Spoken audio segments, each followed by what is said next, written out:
আবারও অনিশ্চয়তার মুখে জাপানের রাজনীতি, শোনা যাচ্ছে পদত্যাগের সুর। ক্ষমতাশীল লিবারেল ডেমোক্রেটিক পার্টির অভ্যন্তরীণ বিভ্রান্তি ও সংকট সামাল দিতে দেশটির প্রধানমন্ত্রী ইসিবা শিগেরু সিদ্ধান্ত নিলেন পদত্যাগের।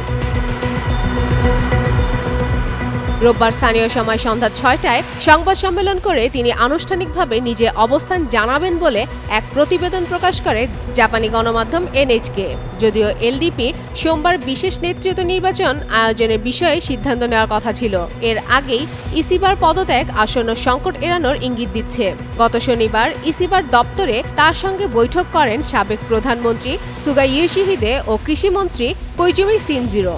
এর আগে গত জুলাইয়ে অনুষ্ঠিত নির্বাচনে এলডিপি নেতৃত্বাধীন জোট এক ঐতিহাসিক পরাজয়ের মুখে পড়েন। এতে দলটির সংখ্যাগরিষ্ঠতা শুধু উচ্চ কক্ষেই নয়, নিম্ন কক্ষেও ভেঙে পড়ে, যা সরকারের নীতি বাস্তবায়নে বড় ধরনের বাধা হয়ে দাঁড়ায়।